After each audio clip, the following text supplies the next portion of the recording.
What's up, everyone? How you doing with the quarantine? Here's another Tournament Hero Guide episode for you to waste some time on during this social distancing period. The hero of this episode is Vex, one of the heroes I commonly see new players pick, but I don't think he's a very good choice for newbies because drafting and playing with him is much trickier than how they initially seem. He's still much easier to be successful with than a few other heroes though. Without further ado, let's dive into our episode. His ability description is very short. When attacked, plus 1 gold. This means when either your hero or your allies are attacked, you gain 1 gold.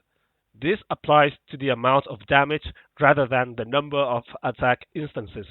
For example, a warship will give you 5 gold when it attacks, and not just 1. This ability applies regardless of the source of the attacks. It could come from the enemy hero, the allies, or even from your own side of the board.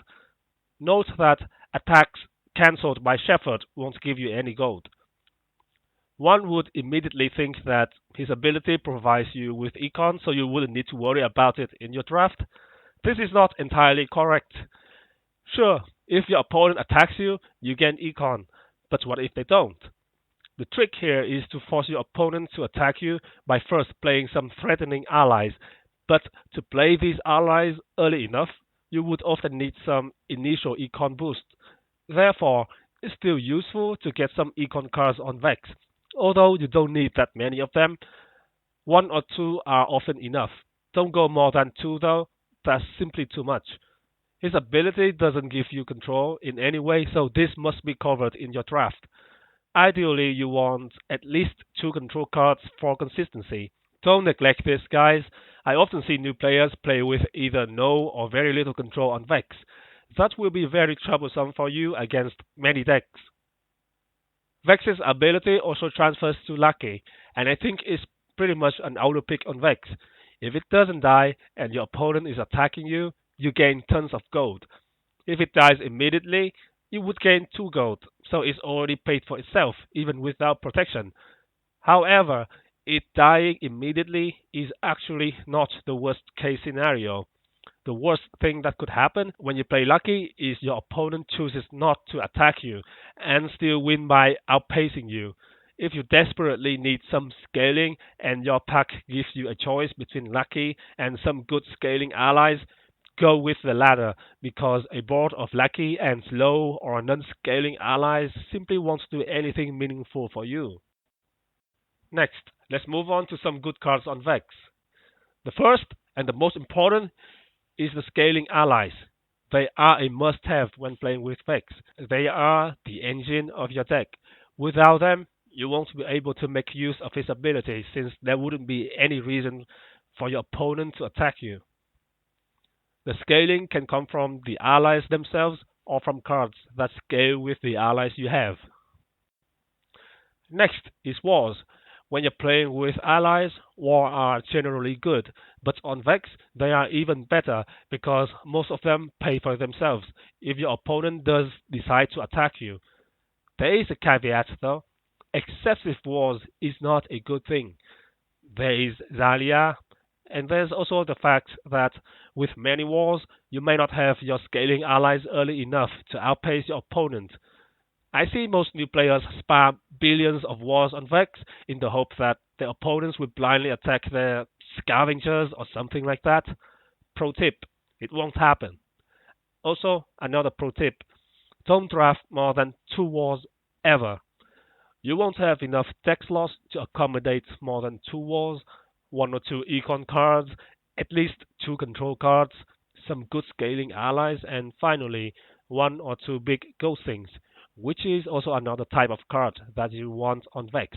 There are many different ghostings you can pick with Vex. Ideally, you want one ghosting that can act as a momentum booster, and another one as a win button when you have more money than all the people on the Forbes list combined.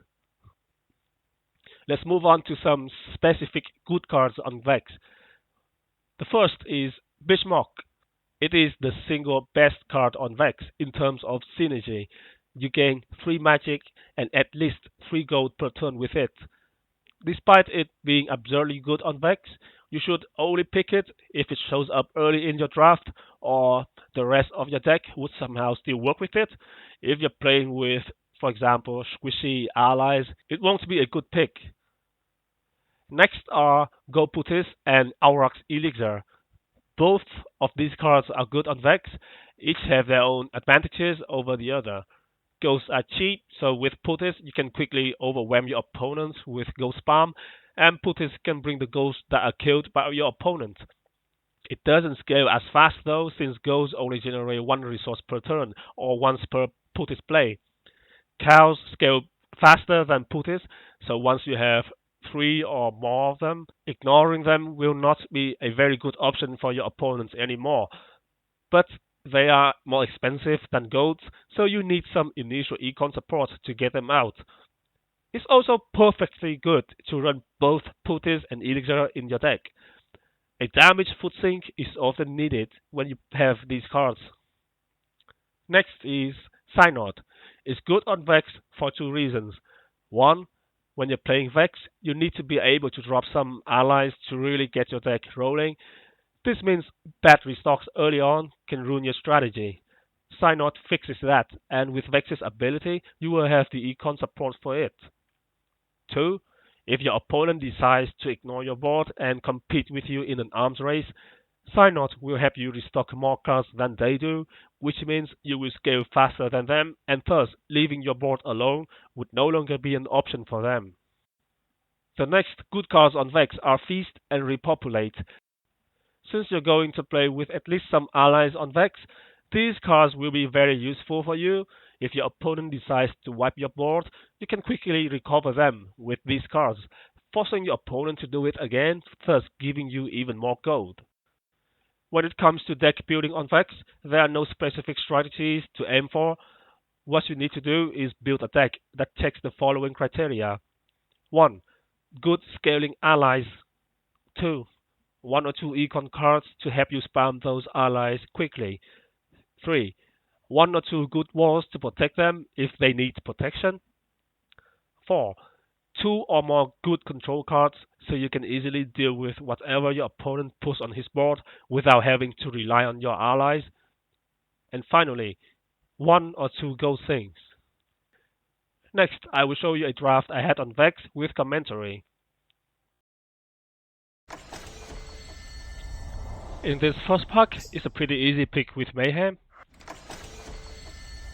Next, we have Tribute and Impersonate. Impersonate would be a nice early game econ, but it's a little bit too little for me. So I go with Tribute, which is a good go sync.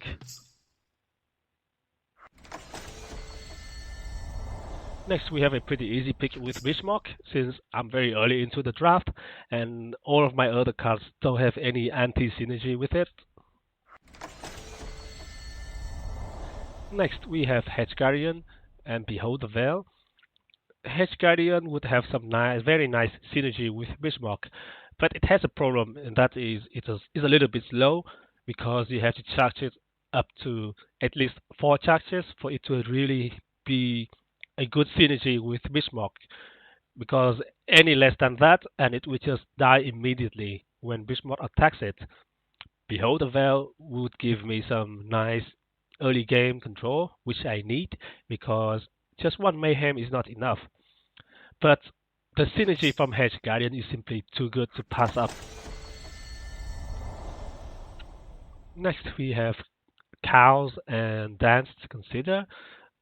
Cows would be some okay early game ally, and they are tanky enough to be attacked by Bismarck without dying, but I don't really like cows without Elixir, so I'm not going to go with it.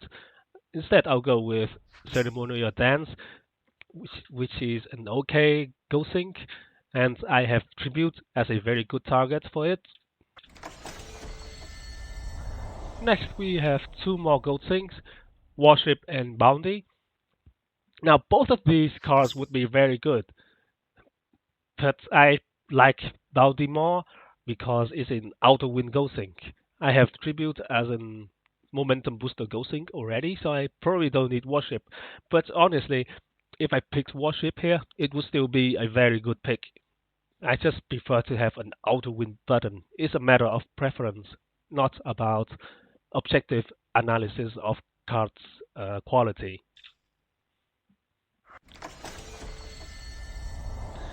Next, we have Elixir, which is a great way to scale early on since I only have Bismarck and nothing else. So one more card to scale would be very nice, and it also has some nice synergy with Bismarck sitting behind walls because when Bismarck attacks my Hedge Guardian, I can heal it up with Elixir without spending the magic, which is very nice. So Elixir is what I go with. Here we have Mercenary, which is a food sink, and since I have tributes and cows, I will probably need some food sink at some point. So I go with Mercenary. Here we have a pretty good pack. We have Riot of Brute, Ballista, Song of Spring, and Misinfo to consider. Now, Riot of Brute would give me some early game control, which I really need because Mayhem is just one Mayhem is not enough. But since I have Dance and Elixir, I really don't want another draw clogger in my deck, and Riot of Brute would be a draw clogger, so I don't want it, even though it could be useful as control early on. Song of Spring would be some more scaling allies early game, but it has the same problem as Brute, and that is it will be a draw clogger, so I don't want it. Ballista doesn't clog my draws, but is a little bit slow. It doesn't really scale at all, so I don't want it either. I have cows. I would prefer to save my gold for cows. So I go with Misinfo. This is a very good card in general. I really think that more people should pick it in their draft. It's actually surprising to me that so few people seem to pick it as often as I do. Obviously, I only have anecdotal evidence to say this, but if you check the screenshots in War of Omens Discord tournament channel, you will see that most of the screenshots with misinfo were from me.